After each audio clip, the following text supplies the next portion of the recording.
Halo semua, dalam video ni kita akan membincang soalan dalam buku modul kita muka surat ke-101.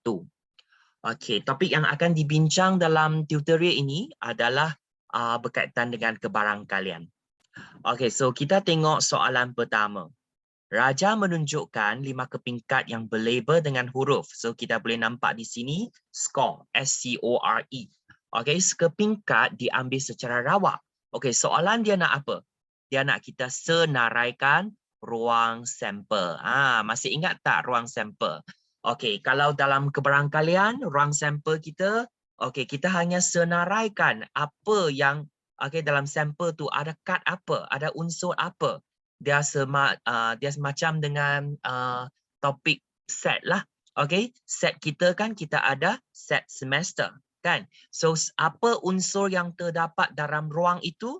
Okey, dalam sampel itu. So kita ada S, kita ada C, kita ada O, kita ada R, kita ada E. So ingat bila kita senaraikan, kita kena letak tata tanda set. Okey, so first ada S, kita ada C, ada O, ada R, dan ada E. Okey, ini merupakan unsur dia. Okey, kena ingat apa yang terdapat di atas, gambar di atas tu E kan, semua tu huruf besar. Bila kamu list down, bila kamu senaraikan, juga tulis dalam huruf besar. Jangan nanti pula kad tu bagi E huruf besar. Bila kamu tulis, ruang sampel tu, unsur kamu dah jadi huruf kecil. Tu tak betul. Okey, so kena berhati-hatilah. Okey, seterusnya kita tengok soalan kedua pula. Sebuah kedai menjual 5 utas jam yang sama model. 2 utas jam berwarna merah, 2 utas jam lagi berwarna hijau dan seutas jam berwarna emas. Okey, seorang pelanggan datang dan memilih jam itu secara rawak. Hitung. Okey, so sekarang soalan dia nak apa? Kehendak soalan. Dia nak kebarangkalian pelanggan itu memilih jam berwarna emas. Okey, so sebenarnya senang saja kan? Okey, so kalau kamu lihat di sini, okey, kita ambil maklumat dulu. Dia ada 2 utas merah, betul tak? So kita ada M1, kita ada M2. Okey, dan kita ada 2 utas jam yang berwarna hijau. So kita ada H1, hijau 1, kita ada hijau 2. Dan kita ada 1 emas. Okey, emas 1. So sekarang soalan dia nak cari kebarangkalian. Maksudnya probability untuk peristiwa yang dapat emas. Okey, yang dapat emas. So macam mana? Senang saja kan? Masih ingat tak bila kita nak cari kebarangkalian dia? Okey, dia mesti dalam bentuk sama ada perpuluhan atau dalam bentuk pecahan. So bila normally kita cari tu, kita tulis dalam pecahan dululah. Di sebelah atas bilangan apa? Bilangan unsur yang melibatkan peristiwa atau kehendak soalan. Okey, so di sini dia nak yang warna emas. So kita ada 5 unsur, betul tak? Okey, dalam 5 unsur ini warna emas tu hanya 1 sahaja. So di sebelah atas kita letak 1. Lepas tu di sebelah bawah macam mana? Secara keseluruhan. So secara keseluruhan kita ada 5 unsur. So kita letak 5. So jawapannya 1/5. Senang saja, betul tak? Kita hanya ikut kehendak soalan. Soalan tu nak tanya apa? So kita just ikut saja. Kalau dalam soalan ni, kalaulah soalan tu cakap senaraikan semua ruang sampel yang terdapat dan mencari kebarangkalian apa-apa macam tu. So kalau dia ada nyatakan, dia ada panggil kamu nyatakan atau senaraikan ruang sampel, of course lah kamu kena senaraikan M1, M2, H1, H2 dengan E1 macam tu. Okey? Kalau dia untuk soalan ni dia memang nak cari kebarangkalian sajalah, macam ni dah boleh terima. Okey? So seterusnya kita tengok soalan ketiga. Okey, raja menunjukkan sebuah cakera bernombor. Okey, so apabila cakera ini diputarkan, tentukan kebarangkalian bagi setiap peristiwa berikut. Okay, so let's say lah. Okay, kita bagi peristiwa ini adalah peristiwa A. Okay, peristiwa A ini adalah peristiwa B ya. Okay, let's say kita label macam tu lah. So untuk peristiwa A, kita nak cari keberangkalian dia. Peristiwa A adalah peristiwa mendapat nombor 20. Okay, so macam mana kita nak tulis simbol kita tu? Kebarangkalian. Dalam bahasa Inggeris kita panggil probability. So simbol dia kita letak P. Okay, probability untuk apa? Peristiwa A kita. Kebarangkalian untuk set A. Okay, untuk set A peristiwa ini macam mana? Dia nak dapat 20. So senang saja, betul tak? Kat sini ada berapa 20 muncul? Sekali sahaja, betul tak? Okay, dia ada berapa nombor di sini? Ada 1, 2, 3, 4, 5, 6, 7, 8. So kita ada 8 nombor. Okay, dari 8 nombor ini, okay, peristiwa yang kita nak di sebelah atas nak 20. So kita dapat 20 adalah salah satu nombor. Okay, di sebelah atas yang berkaitan dengan peristiwa kita. Okay, unsur yang berkaitan dengan kehendak soalan. So kalau dia nak 20, hanya muncul sekali sahaja. Okay, so di sebelah bawah adalah nombor secara keseluruhan. Berapa nombor yang wujud? 8. So kita letak 8. Itulah jawapan. Senang saja, betul tak? Dan 1/8 dah tak boleh diringkaskan. Okay, seterusnya kita tengok ini. Okay, kita nak cari kebarangkalian untuk peristiwa B pula. Okay, so sebelah atas berkaitan dengan yang nombor ganjil. So di sini kamu carilah. Nombor ganjil tu adalah nombor yang tidak boleh dibahagi dengan 2. Contohnya 15, 25, nombor ganjil 35, 5. Yang lain tu semua nombor genap. So kita ada 4 nombor yang nombor ganjil, betul tak? So di sebelah atas adalah 4. Macam mana pula di sebelah bawah? Penyebut kita tu. Semua unsur ada 8. Kebanyakan pelajar, dia stop kat sini.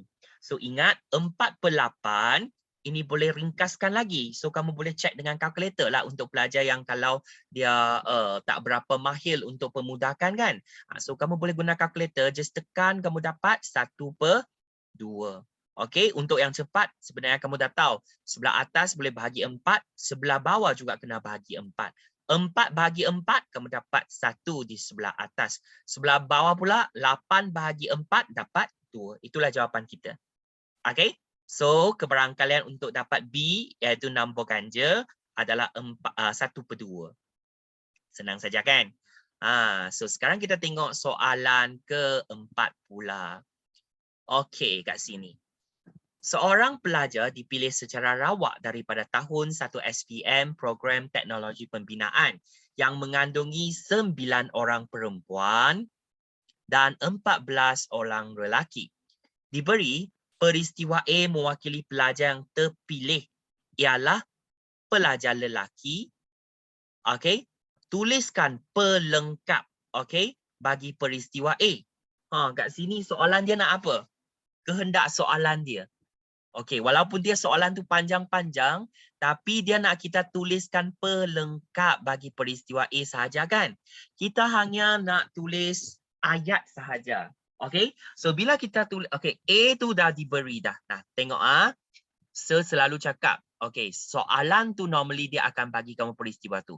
Peristiwa A, ini adalah A, okey, sorry. Okey, peristiwa A, ini adalah peristiwa A kita kan, adalah mewakili pelajar yang terpilih ialah pelajar lelaki. So kalau kita nak pelengkap, macam mana? So ini adalah A ya. So pelengkap bagi A, kita letak A prime. Masih ingat kan? Sama dengan apa? Kita kena tuliskan dalam bentuk ayat. So senang saja kan? Masih ingat tak? Kalau nak tulis pelengkap, kita just tambah perkataan penafi sahaja. Contohnya, kamu boleh letak bukan atau tidak. Okay? So kat sini, pelajar yang terpilih ialah pelajar lelaki kan untuk A. Okay? Kalau untuk A prime, pelengkap A, kita tulis apa? Pelajar yang dipilih ialah pelajar bukan lelaki. Okay? Bukan lelaki. Atau kamu boleh terus tulis. Kalau bukan lelaki, kamu dah tahu. Dia mesti perempuan. So, kamu boleh tulislah. Pelajar. Okey, A prime adalah pelajar. Okey, ialah kan pelajar perempuan. Senang saja. Tutup tata tanda set kita. Okey? Habis. Itu je. Senang kan? So, soalan tu nak apa? Dia nak tuliskan pelengkap saja. So, dah habis. Dia tak tanya kamu keberangkalian pun. Kalau tak tanya tu, tak perlu buatlah kan? Okey? So, kita tengok soalan kelima pula. Okey. Sebiji dadu adil, okey, yang berlabel A, C, E, D, E dan F dan M, F dan M dilambungkan dan huruf pada muka yang menghadap ke atas dicatatkan. Okey. So diberi K ialah peristiwa. So sekarang peristiwa kita adalah K. Okey, adalah peristiwa huruf konsonan diperoleh. Hitung kebarangkalian peristiwa K dan seterusnya cari kebarangkalian pelengkap bagi peristiwa K. Senang saja, betul tak? Soalan dia nak apa? Dia nak kita cari kebarangkalian bagi K, di mana K adalah huruf peristiwa itu adalah huruf konsonan diperoleh. Okey, so kita cari dululah kebarangkalian bagi K kan? Okey, kebarangkalian probability untuk peristiwa K. Okey, senang saja. Sebelah atas apa, sebelah bawah apa. So, sebelah atas dia mesti bilangan unsur yang berkaitan dengan huruf konsonan. Kehendak soalan kita. So, dalam ruang sampel kita ada A, C, E, D, E, M. So, apa itu maksud konsonan? Konsonan tu maksudnya bukan A, E, I, O, U. Vokal tu A, E, I, O, U. Konsonan adalah bukan A, E, I, O, U. So, bukan A, E, I, O, U ada C, kita ada D, kita ada F, kita ada M.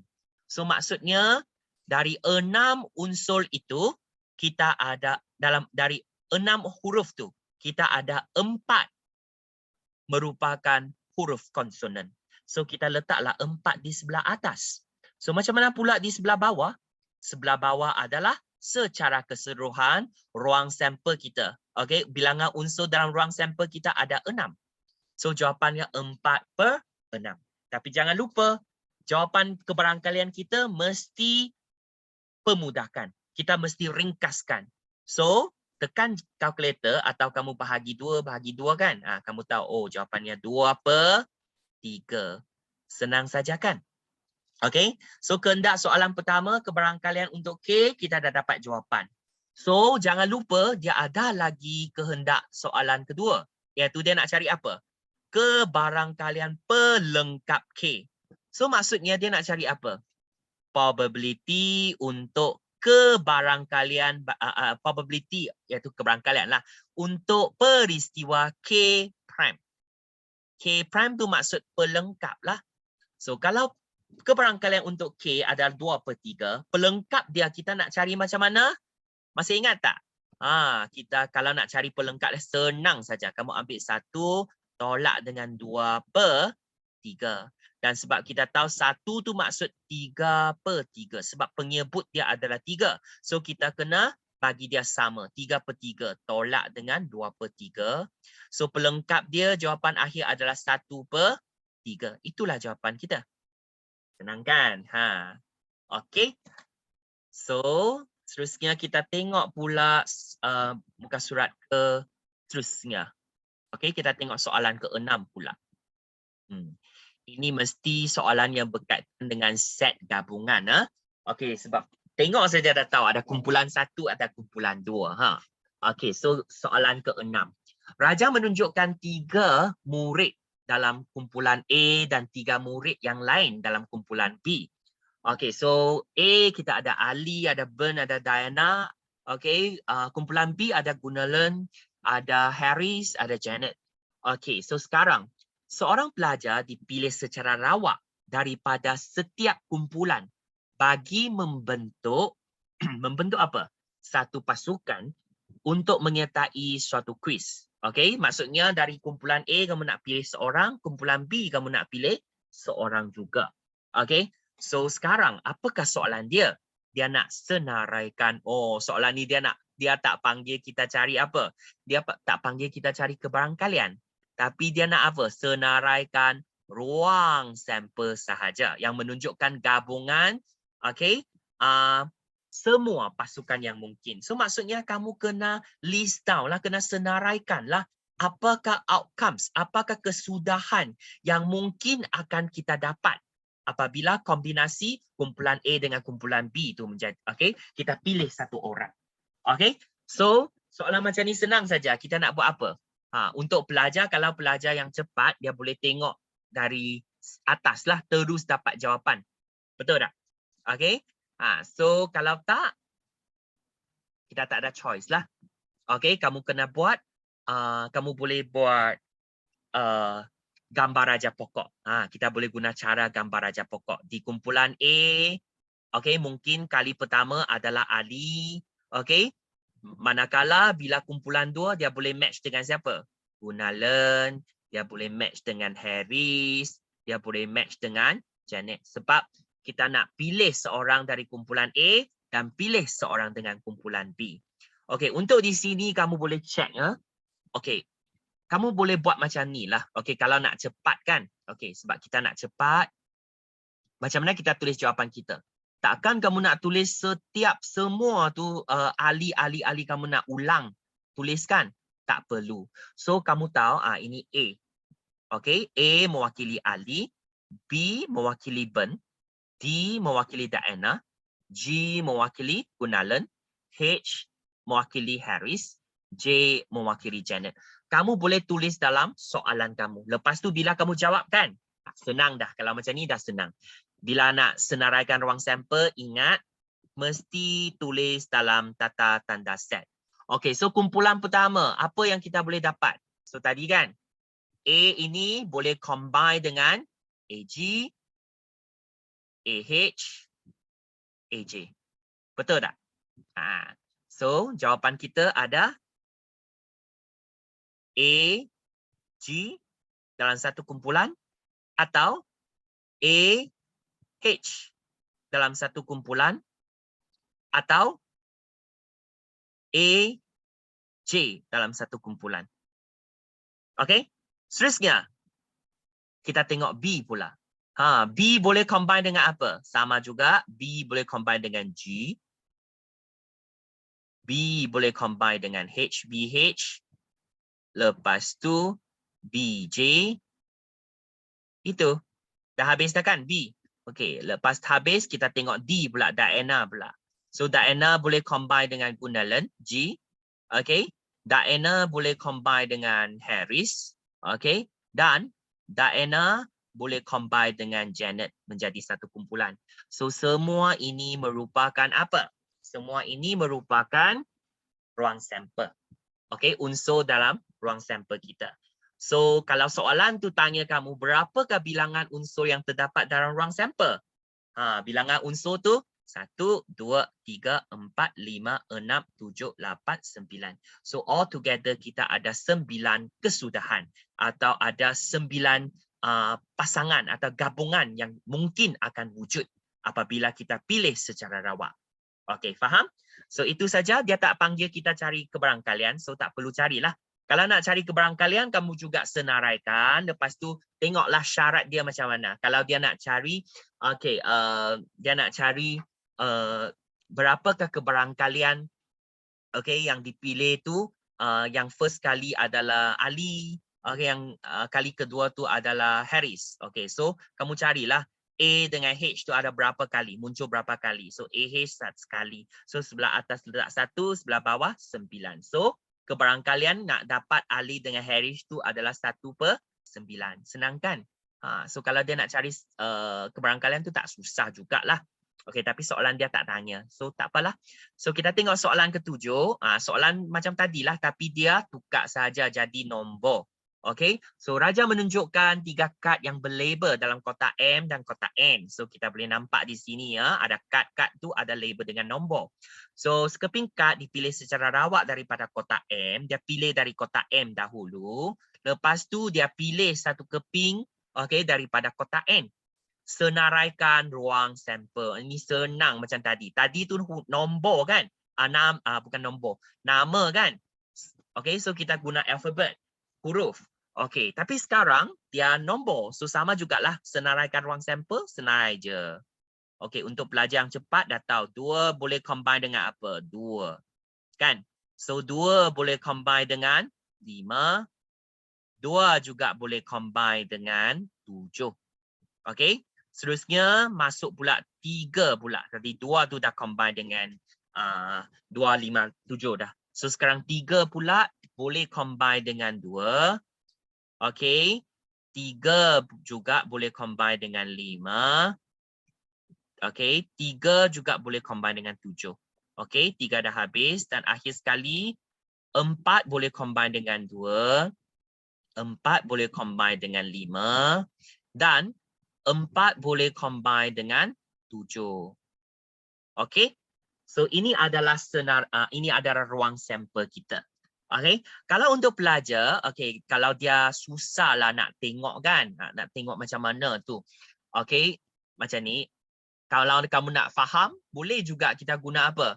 Kita boleh guna gambar raja pokok. Okey, ini kotak M. Ini kotak N.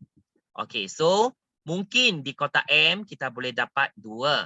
Okey, mungkin boleh dapat 3, mungkin boleh dapat 4. So kali kedua bila kita buat cabutan di kotak N, kita mungkin akan dapat 2, mungkin juga kita dapat 5, kita dapat 7. Nampak tak? 3 pasangan dah. 2, 2, 2, 5, 2, 7. Sama juga 3, 2, 3, 5, 3, 7. 2, 5, 7. So semua ini adalah kesudahan yang kita dapat, pasangan yang kita boleh dapat 22, 25, 27. Nampak tak? 22, 25, 27. 32, 35, 37. 42, 45, 47. Nampak tak? Okey, ini adalah senarai ruang sampel. Okey, seterusnya mesti dia nak cari kebarangkalian dah soalan ni. Senaraikan semua kesudahan peristiwa. Okey. Dan cari kebarangkalian bahawa, okey, yang ni penting sebab soalan dia nak cari kebarangkalian dan jangan lupa nak senaraikan kesudahan, semua kesudahan peristiwa. So peristiwa tu apa? Sangat penting. Hasil tambah, okey, nombor pada kedua-dua kad melebihi 7. Okey, yang ni penting sangat. Sepatutnya yang apa yang saya tulis di atas tu penting tau. Okey, so tak apa. Okey. Tadi kita dah senaraikan ruang sampel, betul tak? Okey, so kita cek sajalah yang mana satu, kalau dua-dua digit tu dalam dari kedua-dua kotak tu, bila kamu tambah kamu boleh dapat nilai lebih daripada melebihi ya. Kedua-dua kad tu melebihi. Kalau dia sama dengan 7 kira tak? Tak kira. So sometimes kita kena berhati-hati dengan perkataan. Dia nak melebihi 7. Maksudnya kalau dia ngam-ngam, dia tepat-tepat dapat 7. Kita tak kira juga. Okey? So 2 tambah 2, 4 tak ada. 2 tambah 5, yang ni dia tak lebih. Okey? So 2 dengan 5 ni kita tak terima lah. So 2 dengan 7 kita terima. Yang ni 5 tak terima. Ini 8 kita terima. 3 dengan 7 mesti lebih daripada 7 dah kan? 4 tambah 2 kita dapat 6, tak ada. Yang ni 9. 4 tambah 5 dapat 9. Dan melebihi 7. Ini melebihi 7. So apa yang kita tik tu merupakan kesudahan yang kita nak tu. Okay. So kehendak soalan pertama. Senaraikan semua kesudahan peristiwa. So senaraikan dululah. Apa yang kita dapat? 2 dengan 7. Kan? Okey, lepas tu 3 dengan 5. Ya, sorry. 3 dengan 5. Okey. Lepas tu 3 dengan 7. Lepas tu 4 dengan 5. Dan seterusnya 4 dengan 7. Okey, so kehendak soalan pertama kita dah jawab. So kehendak soalan kedua tu dia nak apa? Kebarangkalian hasil tambah. So kebarangkalian dia, okey, kebarangkalian. Okay, let's say hasil tambah ini, kita letak peristiwa ini, kamu boleh tulis macam ni lah. Okay, anggapkan dia sebagai peristiwa A. Okay, A adalah hasil tambah nombor pada kedua-dua kad. So, kalau nak cari keberangkalian, just tulis di sini sajalah. Yang ni sebab peristiwa A kan. So, keberangkalian bagi A. Macam mana? So, sebelah atas mesti berkaitan dengan A. Tadi kamu dah senaraikan semua kesudahan kan? So, bilangan unsur dia berapa? 1, 2, 3, 4, 5. So, di sebelah atas kita letak 5. Sebelah bawah pula, semua kesudahan. So, dalam ruang sampel memang kita ada 9 kan? 1, 2, 3, 4, 5, 6, 7, 8, 9. So, di sebelah bawah tu 9. So, jawapannya 5/9. Dah habis. Senang saja kan? So untuk topik ini sepatutnya tak ada masalah. Okay, so terima kasih semua. Hopefully kami belajar sesuatu dalam tutorial ini. Thank you.